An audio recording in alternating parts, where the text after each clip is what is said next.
This week, we're going to be talking about how to get the most out of your workout. We're talking about the FITT principle, FITT, the FITT principle. Frequency, intensity, time, and type. Frequency, how many days are we working out per week? Intensity, usually measured by heart rate or how hard you push, perceived exertion rate, but intensity falls under heart rate. That's going to be a lot of our main focus today. Time, the time of your sessions or the time of your set. Are we working for a 30-minute session? Are we working for 30 seconds for a set, a minute for a set? The time principle in there. And then type, the type of exercise, HIIT training, walking, lifting, etc. All these type of things. These are all factors to vary your workout routine, to add change to your workout routine. With change, you get change. I like personally, from the overall functional fitness perspective, I like everything. I like a good balance of being able to do everything. But there are certain things that help us more with fat burning and certain things that hinder more towards fat burning. Part of it is your metabolic system. We'll talk about that a little bit. And then more so, part of it is your endocrine system, your hormones. For example, there's a lot of research to suggest long distance runners, people who are running half marathons and marathons, their body deals with more cortisol. It tends to store more belly fat and more fat around the heart. We all think runners, they have to be very, very healthy as they're pushing long duration, long time, long stress on their body. They're burning a lot of calories, yes, so they tend to be smaller framed, but they're also the way they're adding so much stress on their body, it tends to store more belly fat and more fat around the heart. So even though it's hard, even though you're pushing yourself and you're working really hard, it's not always the most efficient. So starting with frequency, how many times should we be working out per week? The standard is 3 to 6 workouts per week. I stand strong on the firm of 3 bare minimum.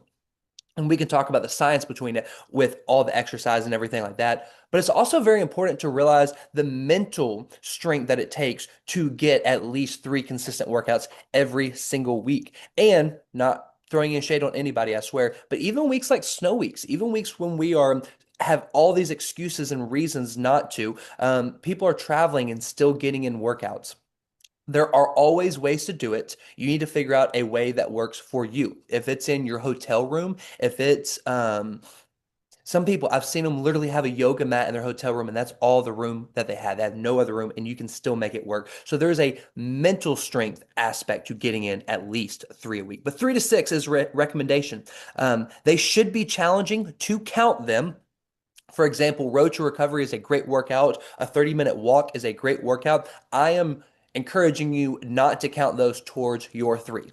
They can if you want to get technical with it. I encourage you not to count those towards those 3. But they should be challenging workouts, body blitz, personal training, boot camp, going on a run. Runs are okay. I'm not against that. They're just not always the way to maximize that. This extra movement, such as walking, stretching, and all this stuff, is great to incorporate to a healthy lifestyle. For example, I took the day off training yesterday. My whole body was sore. Every single muscle group, every single toe of mine was sore. I took the day off. I still went on a 2 mile walk, or a 3 mile walk with Rosie. I still stretched in my living room for probably 30 minutes because this is part of an active lifestyle. It was an active recovery day. But when it comes to frequency, 3 to 6 times per week. Everybody is different. Some bodies respond better to 3 times a week rather than 6. More is not always merrier. That's the point where you need to listen to your body. Number 2 is intensity. In my opinion, this is the biggest factor in exercise that contributes to fat burning or muscle building. And really, they are going hand in hand. So if you're in the muscle building group, it's the same philosophy going on with the fat burning group. You just want to focus a little bit more on the high intensity to help with the hormones.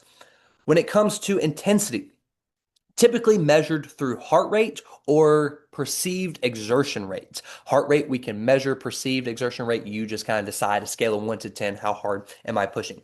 Low intensity exercise, this is with your heart rate of 60 to 70% of your heart rate max. And we're going to figure out this formula here in a minute. Low intensity exercise puts you in the fat burning zone. We're going to talk about high intensity, and high intensity will help with fat burning as well. But low intensity, 60 to 70% of your heart rate max, keeps you in the fat burning zone. Think low intensity exercises, walking, stretching, Pilates will be in there, and yoga type workout. These help to decrease cortisol. Going on a walk will help to decrease your cortisol levels. Cortisol is your stress hormone that is a good hormone. It just needs to be in balance. So when you're working out in the morning, especially a high intensity or strength training workout, morning time tends to increase cortisol already. When you're working out, it also tends to increase cortisol.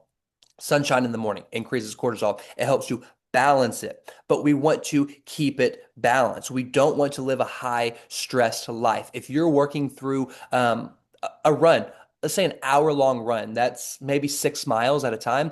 That's an hour worth of your cortisol raising up and getting higher and higher throughout that entire run. What that hormone is doing is releasing insulin through your body. Insulin is your blood sugar. It helps you give you energy so that your body's working with something. It has some sort of fuel. Because of cortisol, we've released more insulin to help with that long run or to help with that workout that you are doing.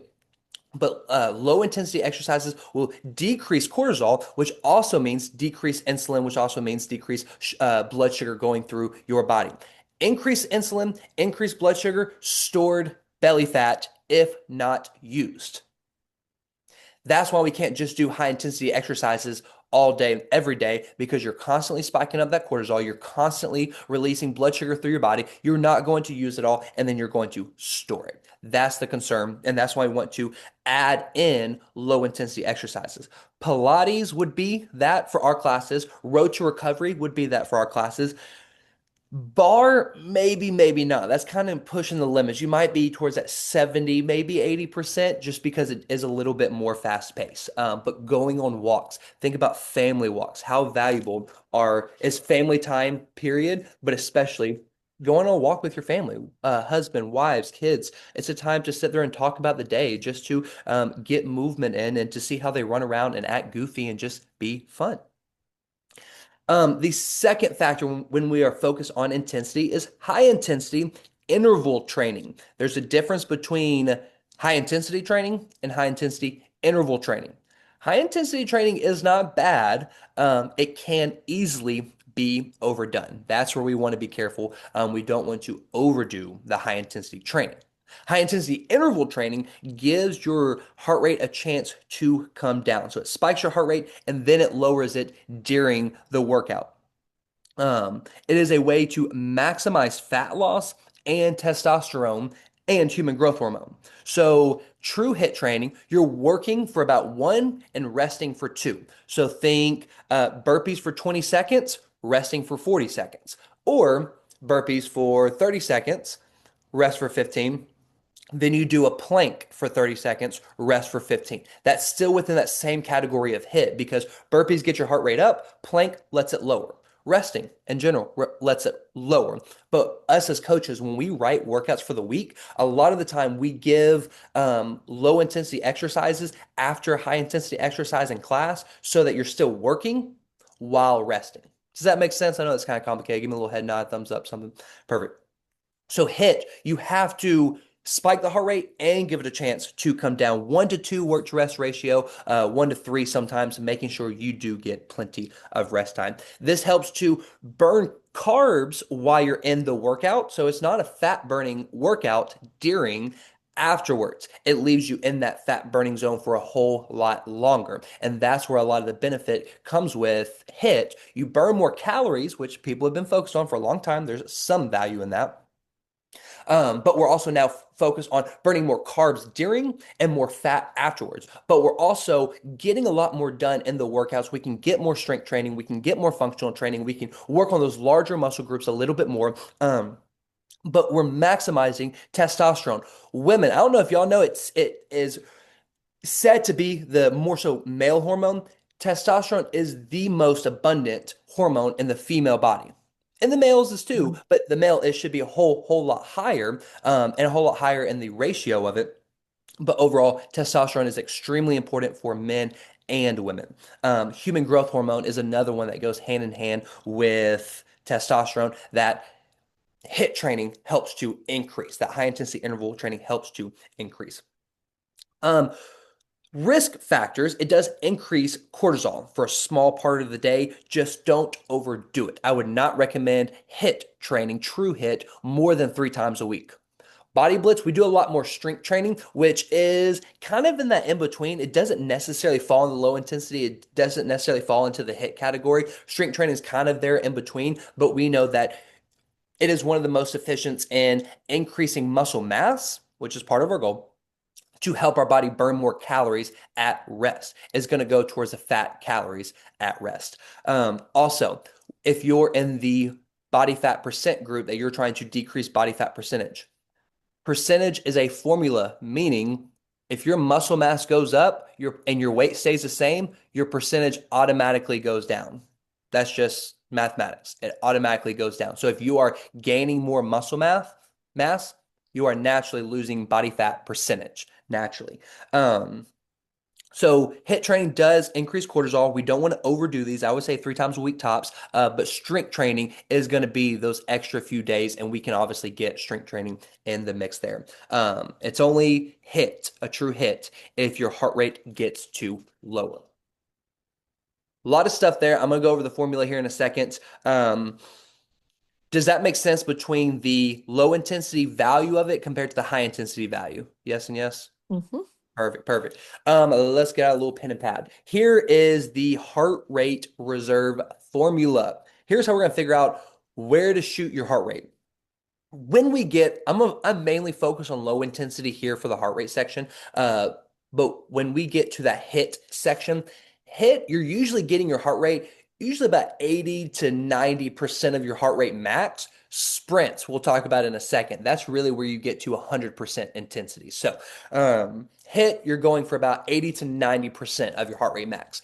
Low intensity, this is where you stay in the burning zone, 60 to 70%. Okay, everybody write this down. 220 minus age equals heart rate max.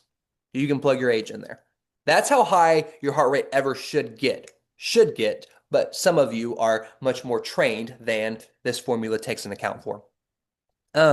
If you're 50 years old, that puts your heart rate max, 100% intensity, should be at 170 beats per minute. Okay, a 20-year-old should be able to get up to 200 beats per minute.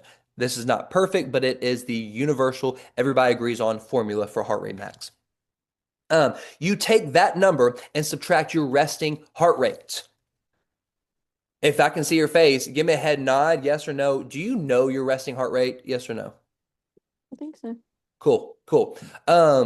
The apps can kind of help you, like the tracker of your watch or rings can help you. Overall, general number is 60. If you want an easy number, just plug in 60. Well-trained individuals should naturally have a lower resting heart rate. Some people get as low as 50. Some people, when I'm in my training for marathon training, mine gets as low as like 40 and 45, but usually it stays at about 50 beats per minute for resting heart rate. If you don't know, 60. So you take your max heart rate, subtract your resting heart rate, and that equals your heart rate reserve. So that's the room you have to play with. We'll say the heart rate reserve is the room you have to play with. You're going to multiply that by the percent intensity. So multiply that by 0.6 to get 60%. That equals, we'll just say Y. I don't have a name for this, Y. Y plus resting heart rate equals heart rate goal.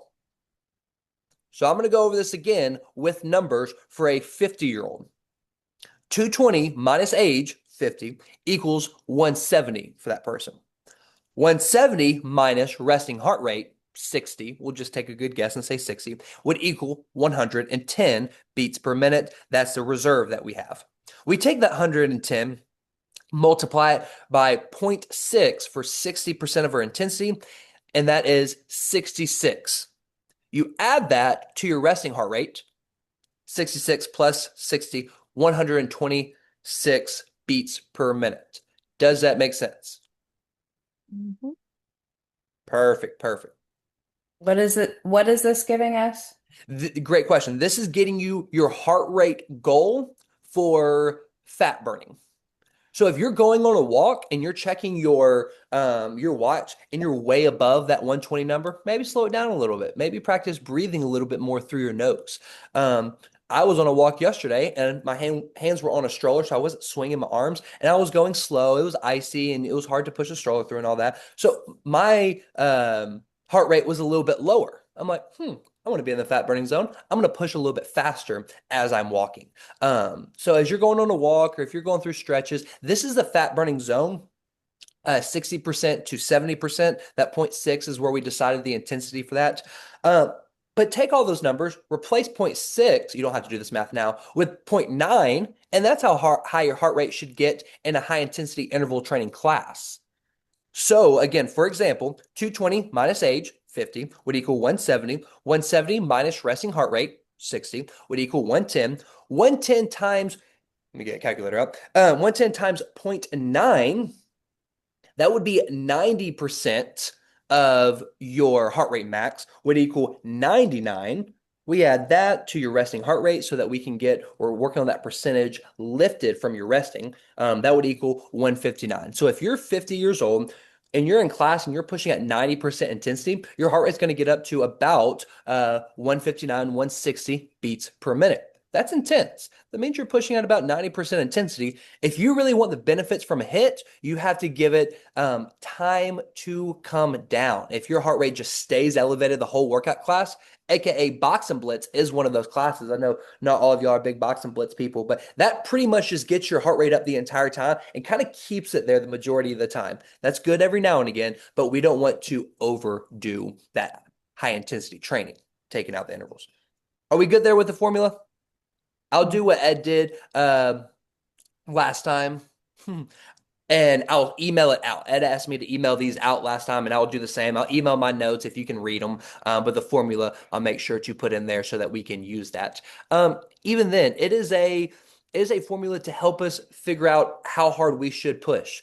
Yes, you are listening to your body, but when we want to get deep into the science, we have to acknowledge that these little factors, they make a difference, especially when we're talking about your metabolic system. Your metabolic system, I had to take 4 college semester courses to pretty much have a decent understanding of the metabolic system and how it works from the creatine phosphate to the Krebs cycle to the oxidative system. And it's super complicated. But when we're focused on finding that balance and how to actually apply it, 60 to 70% is low intensity, and that's going to set you up for the fat burning zone. It also helps you decrease cortisol with the type of exercises that we are doing to get your heart rate up that much without getting it too high. So intensity is one of the biggest factors when it comes to maximizing muscle building and fat burning for your workout routine.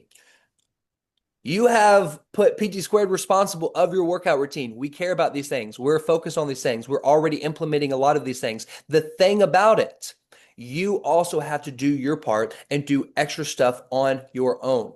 Go on walks. I highly recommend a 15 to hour long walk with your family or by yourself, depending on your day or your spouse, once per day.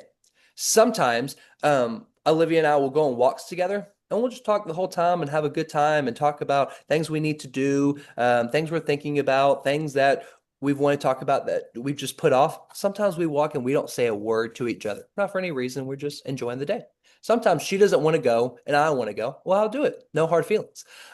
Sometimes vice versa. It doesn't matter. Put in the effort, go those extra little steps. It's terrible freezing outside. Last week, I did not go on walks. I stretched. I looked at the clock. It said 7:30. I stretched till it said 8. Same concept. You're taking your body through movement. You're elevating your heart rate. You're getting blood flow going through your body. You're burning fat. You're taking good care of your body. And then, of course, the high intensity training, the strength training is in that mix. Your heart rate gets up high with heavy strength training. That is in that mix that will also help. Questions before I move on from there? Perfect. HIT ratios, like I said, 1 to 2 work to rest or 1 to 3 work to rest. Sprints. Sprints are the way to truly maximize it.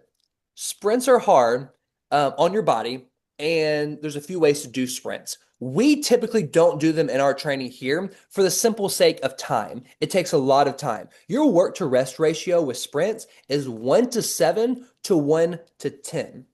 So let me just make it simple. 20 seconds times 10 divided by 60. So if you did a 20-second sprint, you're resting for about 3 minutes and 20 seconds afterwards. Efficiency in your body, tremendous. Efficiency as far as like time goes, I mean, you're wasting a lot of time, but it's still extremely beneficial. You could do these on your own. We've done these in class too, don't get me wrong, where we push all out and then we give you time to actively recover. But ultimately, doing these on your own is going to be more beneficial. We have a harder time doing this as a group in class. But sprints, you go 100% intensity. You can do it on this fan bike up here, so it's not as much pounding on your joints. You can go to the soccer fields at Cox Park or at Johnson Park, and you can just start running up there. Um, but if you really want to maximize it, it's hard. It is stress on your joints and your muscles, but sprints are the number one way to maximize muscle building, increase testosterone, increase human growth hormone, increase mTOR, which is a gene going through your body to help your body produce protein synthesis. So it helps your body repair better and it burns the most fat, belly fat specifically. So if you're really serious about this, you're going Mhm. to find ways to do sprints. Ask your coaches for help. We're happy to help. I'll try to fly through this next section because it is important, don't get me wrong, but it's not as important as the intensity. That intensity, I think, can be one of the biggest focuses that we focus on, and you can get the best results from it. Time, duration of your workout, 30 to 60 minutes. If you're pushing much past 60, you begin to get diminishing returns. Again, if you're going through strength training, you're working out for an hour and a half, it becomes inefficient. You can get more done in 45 minutes or 30 minutes than you can an hour to an hour and a half as far as overall change to your body. That's what we're looking for, not just push yourself as hard as possible, but looking for change. There is a point where you begin to get diminishing returns. Increase intensity equals decrease in duration. The opposite is also true. Decrease intensity equals increase in duration. If you're walking, you have the ability to go longer because it's less stress on your body. If you're going sprints, 45-minute tops total workout, work and rest. I said 1 to 10 work ratio. Sprints, 45 minutes tops, which puts you at about, I'm not sure if I'm doing math right, but about 4 minutes of sprints total. Anything after that, you're adding too much stress to the body. So you can absolutely do way too much. But one of the best ways we can do it is spreading it apart throughout the week, getting multiple sets of workout in through the week, getting your one good workout per day, 3 to 6 days, and then having that low intensity extra activity going on throughout the week is a great way to help balance it. But again, the harder you push, the less time you need. The lower intensity is to get the most benefit out of it, you want to increase that duration just a little bit. Doing this helps you balance your hormones and helps you balance cortisol, especially. That's one of the main ones we're focused on when it comes to the duration, the time. Um, so you have that for the duration of the workout. The duration of the set, you have 20 seconds, maybe it's 60 seconds. Maybe it's 4 reps that you're going for. Maybe it's 15 reps that you're going for. I would say 20 is pretty much the most that we would ever need to go for. Anything after that, that's diminishing returns. That's kind of my opinion, less facts behind that, but you can't overdo it in a set. You want to be able to keep good form through the end.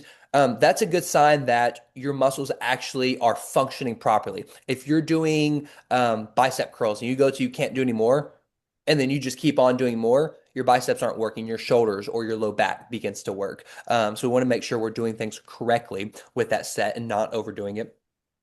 Fat burning focus. I want more attention on lower intensity. High intensity is good, but more intensity or more attention on lower intensity. If you're in the muscle building group, I want more of your focus on high intensity. We talked about balance. Now we're getting a little bit prescriptive with it. Both groups want about 60-40 ratio. Both groups want both. Some groups want a little bit more lower intensity. Some groups want a little bit more of that higher intensity. That's the same thing with protein. I said zero point 0.8 grams per pound of body weight to 1.2 grams per pound of body weight. Same thing. Everybody needs protein. If you're a muscle building group, you just want a little bit more. Type onto the second T. Classes. You have in our at PT squared, you have your HIT classes, body blitz. Not always, but I tell people body blitz are HIT What? style workouts. Whereas sometimes we have true HIT, sometimes we have high intensity, sometimes we have much more just focus on strength training. But we have traditional strength going on in those body blitz classes as well. Functional and mobility are in those classes as well. Pilates, bar, and then your straight high intensity training. That's what you're going to get with all of our classes. Walking on your own, sprints, running. Running's okay. I talked kind of dogged running a good little bit. If you're really trying to maximize muscle building and fat loss, just long distance running is not most efficient, but it is still good for you. Just find a good balance. And lifting weights, I think I'm not focused on talking about it, but lifting weights is the most efficient way to do any of these. Sprints. What if you did squat and press as fast as you can? Got your upper body working, your lower body working for 20 seconds. As fast as you can with heavy weights, your heart rate is going to get up to that 90 to 100% intensity. You can do sprints with weights. Power cleans. That's another way to do it. When I'm working out, I focus on a lot more strength training. If I'm doing high intensity like power cleans, I work for about 20 seconds and rest for about 3 minutes. That's how I can get the most out of each lift, the workout itself, fat burning, and muscle building all in one. That's the type of workouts. Now let's talk about the type of exercises. You have compound lifts and you have single joint lifts. Compound lifts, power cleans, squats, deadlifts, rows, presses, shoulder presses or chest presses. Anything that works multiple joints, and it also almost always gets large muscle groups. Compound lifts are your friends. Compound lifts are the way that we get there. Again, power cleans, squats, deadlifts, rows, presses. Add in all the combination, lunge and curl, curtsy to lateral raise, squat and press. All these things are compound lifts. They get your heart rate up higher. They work more muscles that your heart has to pump blood to those muscles to help them work, but you're also stimulating those muscles, which helps for muscle growth. And again, it does help for fat loss. Burns the most calories during and afterwards. I'm not focused on calories, but they are important. Increase testosterone and human growth hormone, and they all work the core and promote functional strength. If you're working upper and lower together, you're working core. Almost all of them are going to work the abs one way or another, which again helps to stimulate the muscle building in the abdominal region. Your single joint exercises, curls, extensions, lateral raises, one joint moving, these are less efficient, but they're still very good. They're very good to help build and isolate specific muscles, and they can be used as an active recovery for your major lift. I was talking about power cleans, how I like doing power cleans. In the middle, as I recover, I'll add some calf raises in there. Calf raises are a single joint exercise. It's a muscle that I want stronger, I want more functional, I want working better, but it lowers my heart rate compared to the power cleans. Does that make sense with the compound lifts versus single joint lifts? Again, we're taking care of your workouts overall. Involving all of these different factors in there. We're trying to maximize these things anyways, but it's still good for you to know if you're doing workouts on your own, but also think about what you would be doing on your own if you're out of town, if you already came to your workout in the morning and you have more free time at the end of the day. Go on those extra walks, spend 30 minutes stretching. That's going to be considered that low intensity workout. Big takeaways. These are the things I want you guys to focus on. I did a lot of talking and explaining, going in detail. 3 best fat burners in this order. Sprints. Number 1, be careful with sprints. Don't just walk over to a football field and then expect to do what you used to do. Jog into it, warm up, stretch into it. There's multiple ways to do sprints. You can go to a football field or soccer field. You can do it on a bike. You can do it on a stationary bike. You can do it with weights. All out intensity, 100% intensity, 1 to 7 to 1 to 10 work rest ratio. You work for 10 seconds, you rest for 70 seconds. Number 2 is plyometrics. Everybody's like, what's plyo? What's plyo? Every time we put it on the board. Plyometrics is jump training. Same exact category, same thought process. Jump training, the way that sprints and plyometrics jump training produce um what's the word I'm looking for? Produce action with those fast twitch muscle fibers. They stimulate the muscles in a very different way. You guys know squat jumps and body weight squats are two very, very different exercises. They burn in an entirely different way, both sets.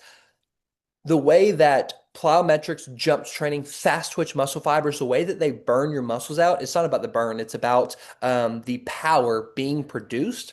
That's going to give you a little bit extra edge, a little bit extra benefits. So sprints, plyometrics are second, and then walking is third. I love our classes. I promote our classes. I think they're amazing. They are going to help. But if you're really looking at most efficient for fat burning, we need to be walking. There is a lot of research to suggest that fasted walking can also help with fat burning. So, if you aren't working out first thing in the morning, maybe go on a 30-minute walk when you get up before you've eaten anything. Maybe walk up to the gym if you live on Main Street, Chris. Um, I've done that quite a few times. I've walked up here in the morning just because it was a beautiful day out and I had time. I'm in a fasted state going on these walks. It's not about cardio nearly as much as it is about how your muscles are firing, especially with those first two. And then all three of these are endocrine supporters. Endocrine is your hormonal system. We're good there. Takeaways. Awesome. Last thing I got to do. Things to do. Move more at lower intensities throughout the day and outside of workouts. Workouts are amazing, but if you only move really hard for 30 minutes of the day and you're still for the rest of the day, you are not maximizing your benefits. Number two is to increase intensity while balancing rest. When you are in classes, push, work hard, give it all you have, make sure you are resting. Now that we've talked about this, you'll probably notice a little bit more of those high intensity days where they stay high intensity, those high intensity intervals where they go up and down, and then those lower intensity that it's not seemingly as hard. There's reasons why it's not as hard. We're not taking it easy on you guys, I promise. So the first one is move more with lower intensity. The second one is higher intensity while balancing rest. And then third, keep in mind the FITT principles and look at ways to adjust what your body needs. Challenge versus rest. Questions on any of those? Perfect. As we go on throughout this next week, I don't necessarily need a text from everybody every day. If you want to, if it helps you, please do it. I'm not just giving it a thumbs up and moving on. I'm looking at it. I want to know what you're doing well at, what you're struggling a little bit more at, who is consistently doing well versus who is consistently struggling and needs a little bit more attention. That's what these things are for. That's what we are working on. Let's see, I had a couple extra notes. Perfect. Cool. Who here, just out of curiosity, this is just extra note I had. Who's having to eat a lot more um to reach their macro goals or ratios? Chris is eating more. Jenna's eating more. I definitely am. Jared. Definitely on the protein side. Yeah. Perfect. Perfect. This is a higher goal. 35, the general, we don't always just trust government recommendations. You can't blindly trust those, but their recommendations are still 25 to 35%. So I'm on the higher side of them. If they're hard or if other people say different, know that I'm on the higher side of protein at still a very reasonable amount. I promise it's reasonable. I've been working on these for a long time. But it is hard and protein is one of the most efficient things that we can consume. Let's make sure we're looking at food as things that serve us. Food is medicine. These are the things that help serve us, the things that help to build us as better human beings.